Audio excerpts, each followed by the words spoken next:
warahmatullahi wabarakatuh. Kali ini kita akan membahas materi tentang sistem koloid. Kita belajar bareng-bareng ya, teman-teman. Di sini ada menu yang terdiri dari poin membaca, menonton, dan juga latihan soal. Sebelumnya kita kenalan terlebih dahulu. Jadi pada mata pelajaran kimia kali ini kita akan membahas materi sistem koloid dengan alokasi waktu 2 kali 10 menit saja ya, karena nanti bisa kita sambung di part selanjutnya. Dengan capaian pembelajarannya itu menganalisis jenis, sifat, pembuatan, serta penerapan sistem koloid dalam kehidupan sehari-hari. Dengan tujuan pembelajaran, peserta didik mampu menjelaskan karakteristik sistem koloid. Peserta didik mampu mengidentifikasi jenis koloid dan penerapannya. Berikut adalah sumber materi yang saya pakai. Kemudian ini informasi tentang saya. Jika teman-teman mau diskusi lebih lanjut bersama saya, bisa menghubungi Instagram saya ataupun email saya. Kita kembali ke informasi awal, menu awal. Di sini kita langsung ke poin membaca. Nah, pada slide ini kita disuruh mengamati tentang peta konsep koloid pada pertemuan kali ini. Bisa di-pause terlebih dahulu untuk mencermati apa yang akan kita bahas kali ini. Oke, kita lanjutkan. Oke. Selanjutnya silahkan perhatikan gambar berikut. Tentu kalian sudah mengenal gambar-gambar tersebut. Pada gambar yang pertama itu terdapat larutan garam, terbuat dari garam yang dilarutkan pada air. Nah, apakah kalian dapat membedakan mana air dan mana garamnya? Pada larutan garam, campurannya bersifat homogen, sehingga kita tidak dapat membedakannya komponen-komponennya dari penyusunnya. Kemudian yang ketiga ini ada gambar minuman kopi, merupakan campuran dari serbuk kopi dengan air. Pada minuman kopi, sesaat setelah serbuk kopi dicampurkan dengan air, kita dapat dengan jelas melihat komponen serbuk kopi yang mengendap di bagian bawah. Hal tersebut menunjukkan bahwa minuman kopi tersebut merupakan campuran heterogen. Campuran seperti ini disebut dengan suspensi. Nah, kemudian bagaimana dengan gambar 2, yaitu susu? Sepintas susu terlihat seperti larutan garam yang bersifat homogen. Namun jika dilihat seksama dan diamati dalam waktu lama, ternyata susu merupakan campuran heterogen, yaitu campuran antara lemak susu dengan air. Lemak susu mengambang di atas permukaan air. Campuran yang sifatnya di antara campuran homogen dan campuran heterogen seperti susu dikenal dengan istilah koloid. Pada koloid tidak lagi terdiri dari zat terlarut dan pelarut, tetapi dikenal dengan istilah fase terdispersi dan medium pendispersi. Fase terdispersi merupakan zat yang didispersikan atau zat yang tersebar merata pada medium pendispersinya. Jadi pada susu, fase terdispersinya adalah lemak susu yang tersebar merata pada medium pendispersi air. Oke, selanjutnya koloid berasal dari bahasa Yunani, dari kata kola dan oid. Kola berarti lem, sedangkan oid berarti seperti atau mirip. Istilah koloid diperkenalkan pertama kali oleh Thomas Graham pada tahun 1861 berdasarkan pengamatannya terhadap gelatin. Perbandingan sifat antara larutan koloid dan suspensi dapat kita cermati pada tabel berikut. Dari aspek ukuran partikel, jumlah fase, kestabilan, pemisahan, cara memisahkannya, kemudian pengamatan mikroskop, sistem dispersi, dan juga nanti ada contoh-contohnya sebagai berikut. Selanjutnya, berdasarkan fase terdispersi dan medium pendispersinya, koloid dibagi menjadi 8 jenis utama sebagai berikut. Di sini juga disediakan contoh-contohnya, jadi kita dapat membayangkan langsung bagaimana ini diterapkan. Oke, selanjutnya kita bahas terkait sifat-sifat koloid. Koloid sebagai campuran yang berada di antara larutan dan suspensi tentunya memiliki sifat serta karakter yang khas yang berbeda dengan sifat larutan maupun suspensi. Di sini sifat koloid yang pertama adalah efek Tyndall. Efek Tyndall ini adalah efek penghamburan cahaya yang disebabkan oleh partikel-partikel koloid. Pertama kali ditemukan oleh John Tyndall pada tahun 1820 sampai 1893, seorang fisikawan Inggris setelah mengamati seberkas cahaya putih yang dilewatkan pada sistem koloid. Apabila seberkas cahaya, misalnya lampu dari senter, dilewatkan pada 3 gelas yang masing-masing berisi suatu dispersi, koloid dan larutan, maka jika dilihat secara tegak lurus dari arah datangnya cahaya, akan jelas terlihat bahwa cahaya yang melewati dispersi dan koloid mengalami peristiwa penghamburan dan pemantulan. Sedangkan berkas cahaya yang melewati larutan tidak akan mengalami peristiwa penghamburan dan pemantulan tersebut. Contohnya, sorot lampu mobil akan tampak jelas pada malam hari atau pada kondisi berkabut. Kemudian ada juga berkas sinar matahari yang melalui celah rimbunnya dedaunan pada pagi hari yang berkabut akan tampak lebih jelas. Kemudian ada juga terjadinya warna biru di langit pada siang hari dan warna jingga atau merah di langit pada saat matahari terbenam. Nah, nanti kita akan bahas, berikan contohnya ya untuk warna biru, kenapa kok bisa begitu, kenapa, nanti ada videonya. Kita lanjutkan dulu ke sifat koloid yang nomor 2 adalah gerak Brown. Ini adalah gerak acak atau gerak zigzag yang dilakukan oleh partikel-partikel koloid. Pertama kali disampaikan oleh Robert Brown pada tahun 1827, seorang ahli biologi dari Inggris. Beliau mengamati pergerakan tepung sari yang terus-menerus di dalam air melalui mikroskop ultra. Gerakan ini dapat terjadi karena disebabkan oleh adanya tumbukan antara partikel-partikel pendispersi terhadap partikel-partikel yang terdispersi, sehingga partikel-partikel zat terdispersi akan terlontar. Nah, lontaran tersebut akan mengakibatkan partikel terdispersi menumbuk partikel terdispersi yang lain, dan akibatnya partikel yang tertumbuk akan terlontar juga. Partikel tersebut akan terus berulang dan hal itu dapat terjadi karena ukuran partikel terdispersi yang relatif lebih besar dibandingkan dengan ukuran partikel pendispersinya. Sifat koloid yang ketiga adalah muatan koloid. Oke, di sini ada 2 ya partikel koloid bermuatan. Yang pertama dapat bergerak dalam medan listrik, ini adalah elektroforesis dan memiliki kemampuan absorpsi ion di permukaannya. Ini saya jelaskan satu persatu. Yang elektroforesis ini adalah pergerakan partikel-partikel koloid karena pengaruh medan listrik. Jika ke dalam sistem koloid dimasukkan 2 batang elektroda kemudian dihubungkan dengan sumber arus searah, maka partikel koloid akan bergerak ke salah satu elektroda. Bergantung pada jenis muatannya. Koloid bermuatan negatif akan bergerak ke elektroda positif, sedangkan koloid yang bermuatan positif akan bergerak ke elektroda negatif. Dengan demikian, elektroforesis dapat digunakan untuk menentukan jenis muatan koloid. Contoh penggunaannya adalah yang pertama itu pada identifikasi DNA. Ada juga sebagai penyaring debu pada cerobong asap pabrik. Oke, yang kedua tadi adalah absorpsi. Di sini merupakan peristiwa penyerapan spesi atau muatan listrik atau ion dan molekul netral oleh permukaan partikel koloid.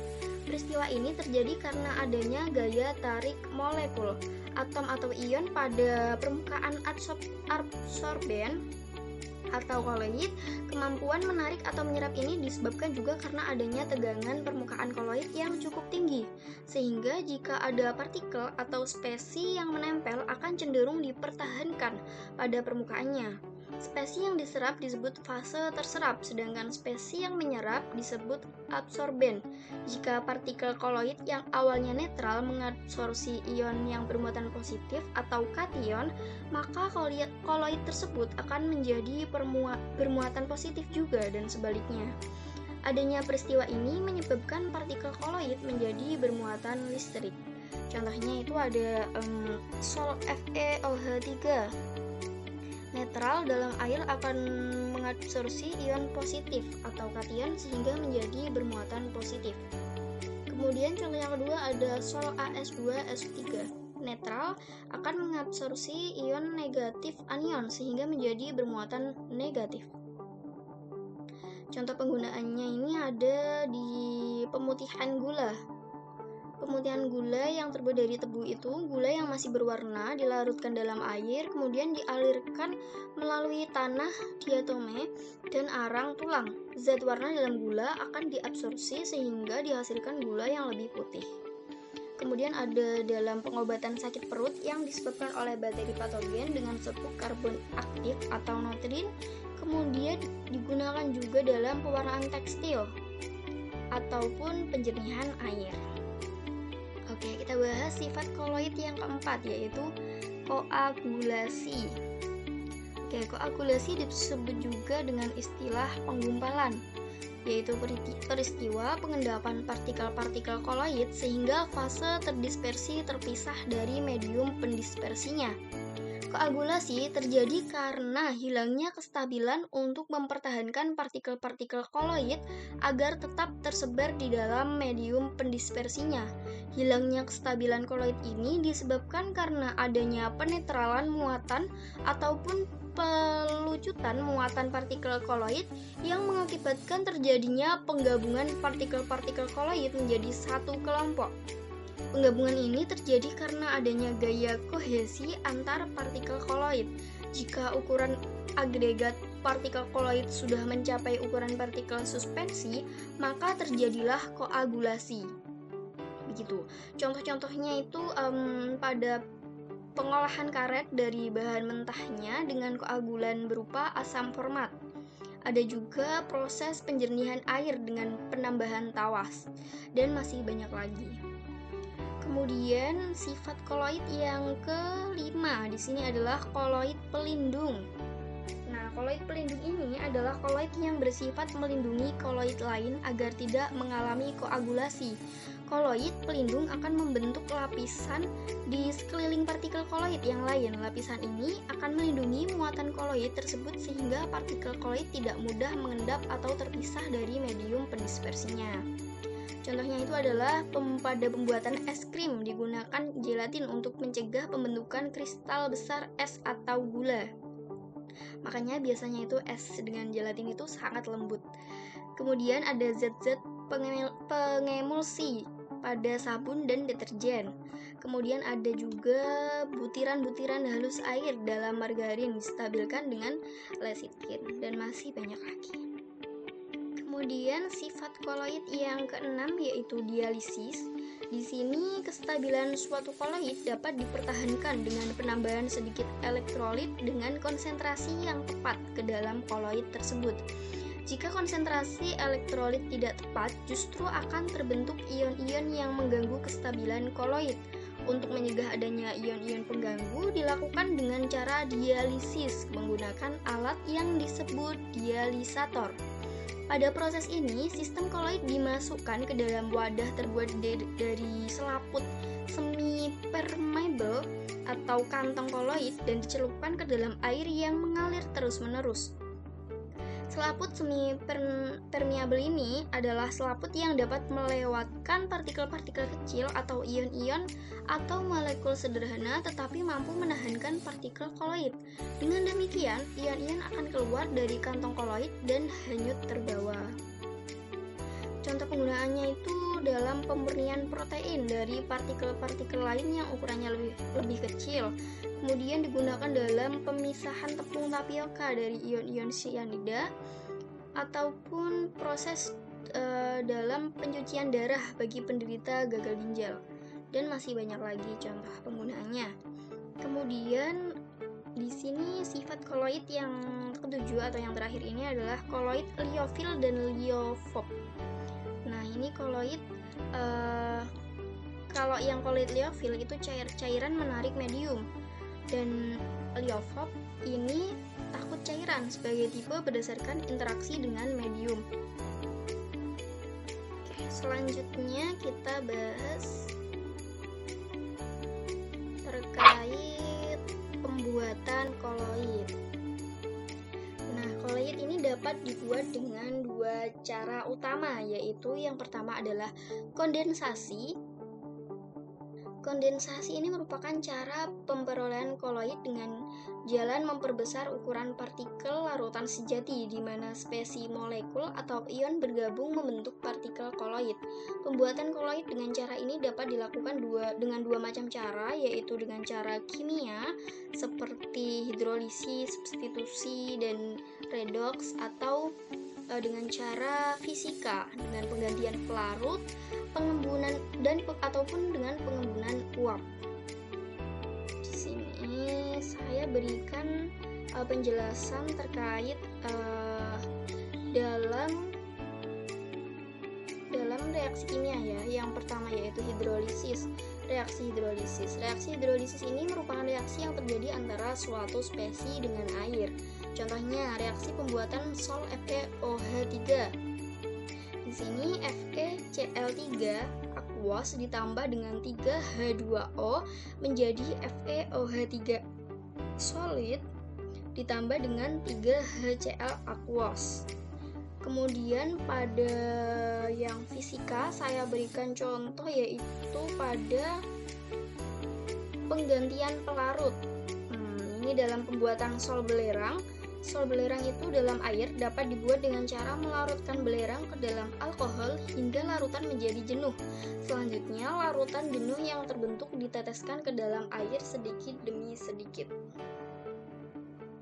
Oke, nanti penjelasan lebih jelasnya, lebih detailnya, kalian bisa mengakses di sumber materi saya yang saya tampilkan di depan tadi. Kemudian cara pembuatan koloid yang kedua ini tadi ada cara dispersi. Cara ini, partikel koloid diperoleh dengan cara memperkecil ukuran partikel dari suspensi kasar menjadi partikel berukuran koloid.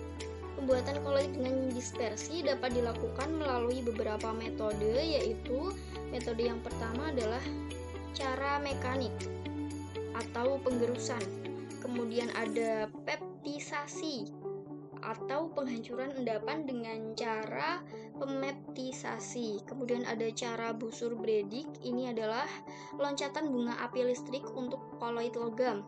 Kemudian ada cara homogenisasi, yaitu tekanan tinggi pada emulsi, dan dispersi dalam gas atau sprayer aerosol. Ini lebih jelasnya juga ada dalam sumber materi saya yang pertama. Oke, kita lanjutkan pada pemanfaatan koloid dalam kehidupan sehari-hari. Di sini ada sabun dan deterjen yang biasa sehari-hari kita pakai itu. Ini molekul sabun memiliki kepala hidrofil dan ekor hidrofob, membentuk koloid untuk mengangkat lemak dari bahan cucian. Kemudian yang kedua adalah pengolahan air bersih, koagulasi dengan tawas atau aluminium sulfat untuk menggumpalkan kotoran, diikuti proses penjernihan dan desinfeksi. Kemudian yang ketiga adalah pemurnian gula tebu ini tadi yang sudah saya jelaskan di awal. Jadi warna dalam gula diabsorpsi oleh karbon aktif atau tanah diatomase sehingga gula menjadi lebih putih. Kemudian ada pembentukan delta. Koloid tanah liat dalam sungai akan mengkoagulasi dengan ion-ion positif di air laut, membentuk delta. Kemudian contoh yang kelima, ini adalah penggumpalan darah. Jadi ion Al3+ dengan Fe3+ membantu penetralan muatan koloid protein darah untuk mempercepat penggumpalan luka. Oke, kita kembali ke menu utama. Nah, di sini kita lanjutkan di option penonton ya. Nah, kalian coba amati video berikut. Han, lu pernah kepikiran gak sih kenapa langit tuh warnanya biru kayak gitu tuh? Ada teorinya. Hah? Teori apaan? Tyndall effect. Apaan tuh, coba dong jelasin.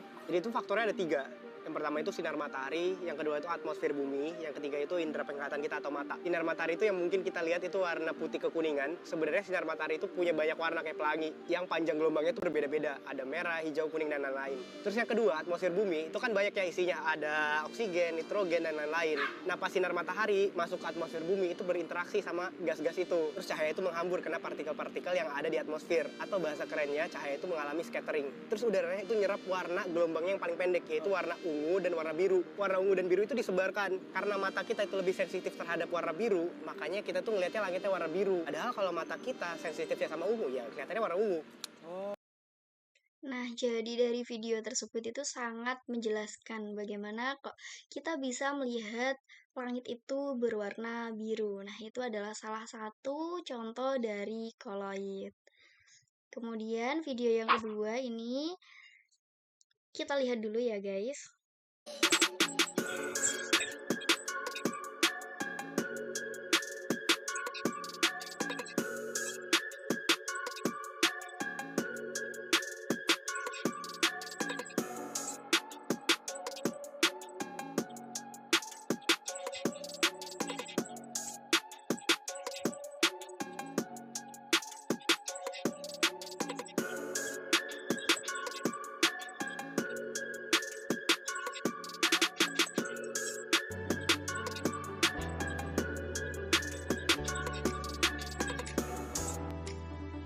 Oke, jadi efek Tyndall merupakan efek penghamburan cahaya oleh partikel koloid.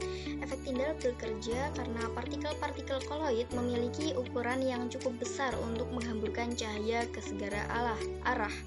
Ketika seberkas cahaya dilewatkan melalui larutan koloid seperti susu atau kabut, maka ia akan menabrak partikel-partikel ini. Tabrakan ini menyebabkan cahaya dihamburkan ke berbagai arah sehingga membuat sorotan cahaya menjadi terlihat dan jalur cahaya menjadi terlihat jelas di dalam medium koloid tersebut. Inilah yang terjadi pada fenomena sinar matahari yang masuk ke dalam ruangan berdebu sehingga akan terlihat jelas karena partikel debu di udara. Oke, ada lagi satu lagi video yang ketiga. Kita tonton ya.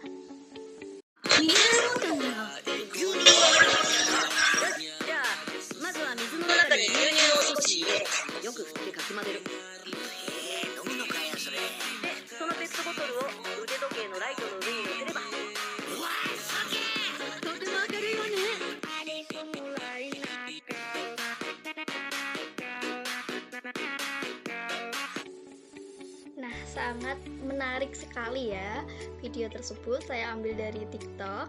Itu menjelaskan efek Tyndall adalah fenomena penghamburan cahaya oleh partikel koloid di mana jalur cahaya terlihat jelas saat melewati campuran tersebut. Fenomena ini tidak terjadi pada larutan sejati karena partikelnya terlalu kecil untuk menghamburkan cahaya. Dalam percobaan lampu dari susu ini, cahaya bersinar dan menyebar melalui air dari partikel susu yang ada. Hal itu membuatnya terlihat lebih cerah. Cara ini juga bisa dipakai dengan penggunaan pemutih pakaian.